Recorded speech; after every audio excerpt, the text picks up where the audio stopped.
Salut, aujourd'hui jour 26, Halloween approche à grands pas, on va faire un petit fantôme.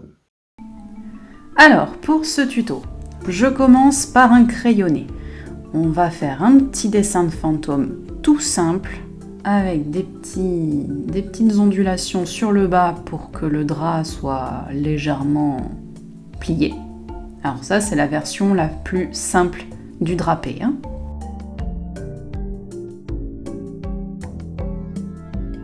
Je fais 2 petites patates pour les yeux. Je peux éventuellement dessiner les plis du drap pour pouvoir me donner des repères. Et c'est parti avec un gris de paint bien dilué, avec une petite touche de bleu céruléen pour donner un gris plutôt intéressant. Moi j'aime bien mélanger mon bleu céruléen avec mon gris de paint pour pouvoir travailler les ombres dans du blanc. Et je commence à peindre sur le bord de mon petit fantôme avec un jus très dilué. En fait, quand tu vas faire du blanc, tu vas surtout dessiner des ombres.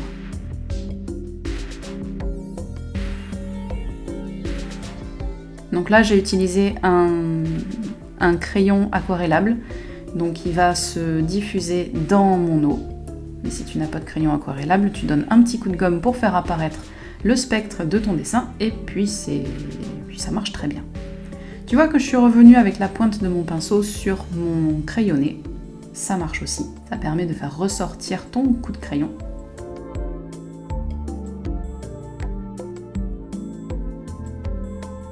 Et puis toujours avec un jus bien dilué, tu vois que je donne des petits coups de pinceau comme ça, plutôt à la verticale, pour pouvoir faire ressortir le côté drapé de mon fantôme.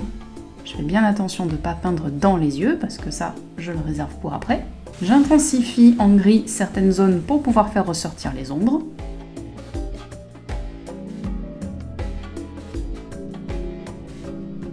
Et puis là, pour l'arrière-plan, c'est facultatif, mais je te mets en accéléré un aplat de couleur gris de paint.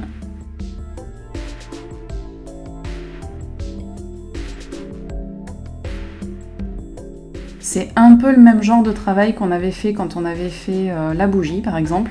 Je vais faire en sorte d'avoir un gris de paint un petit peu plus foncé sur les bords de mon dessin. C'est pas aussi casse-tête que sur la bougie, parce que la bougie, je sais que tu as eu quelques difficultés, mais l'idée c'est plus ou moins la même.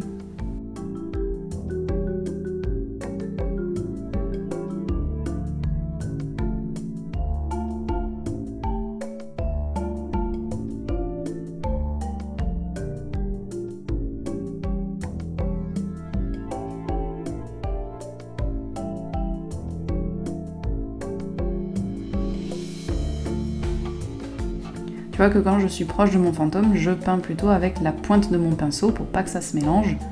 Donc ça, l'aplat de couleur, c'est vraiment pour faire ressortir mon petit fantôme. Moi, c'est surtout pour que tu puisses bien le voir à l'écran, mais si t'as pas envie de le faire, si t'as trop galéré avec la bougie, tu le fais pas.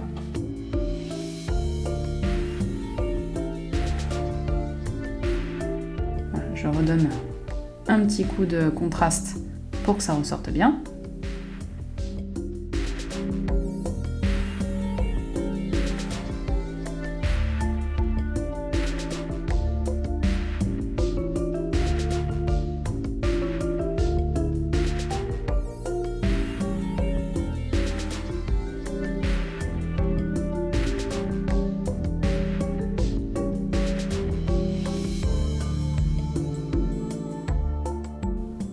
On repasse en vitesse normale et là, je vais, avec le gris de paint plutôt pur, remplir les yeux.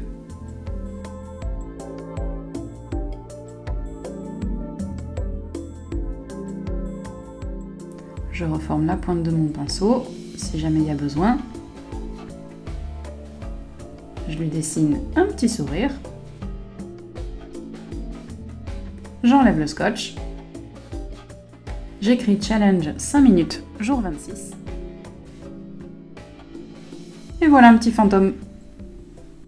Alors qu'est-ce qu'on a appris dans ce tuto? On a appris à gérer du blanc papier. Tu as appris à faire des petites ombres uniquement en dessinant les ombres, contrairement à de la gouache ou de l'acrylique où tu peux dessiner des zones blanches avec ta gouache blanche ou ton acrylique blanche, ou tes crayons, ou je sais pas, toutes les autres techniques que je n'ai pas citées, tu as vu que en aquarelle, il te suffit surtout de faire les ombres pour pouvoir faire ressortir le blanc du papier. Tu vois que là où je n'ai pas donné de coup de pinceau, eh bien c'est là, voilà, je ne sais pas si tu les vois, voilà, c'est là où il y a du blanc papier. Quand on fait un drap pour dessiner un petit fantôme par exemple, ça marche aussi quand on veut dessiner de la neige, tu vas peindre uniquement les ombres de ta texture, drap, pétales de marguerite, montagne enneigée, peu importe. Donc en gros, uniquement les zones qui sont à l'ombre pour pouvoir faire ressortir les zones qui sont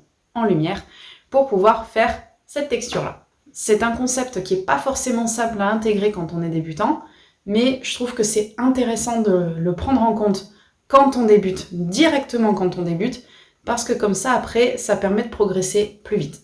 Il ne nous reste que 4 jours à passer ensemble sur ce challenge, mais je te rassure que les pinceaux de Kim, ça continue après. J'ai encore plein d'idées pour cette chaîne. En tout cas, j'espère que ce challenge te plaît toujours autant, que mes vidéos te plaisent toujours autant, que tu passes toujours un bon moment en ma compagnie. Moi, en tout cas, je me régale. Et je te laisse me mettre un petit like si cette vidéo t'a plu. Également, abonne-toi pour pouvoir rester informé des futures sorties de vidéos. Et n'oublie pas évidemment la petite surprise pour le jour 30. Je te dis à demain pour un nouveau tuto. Salut!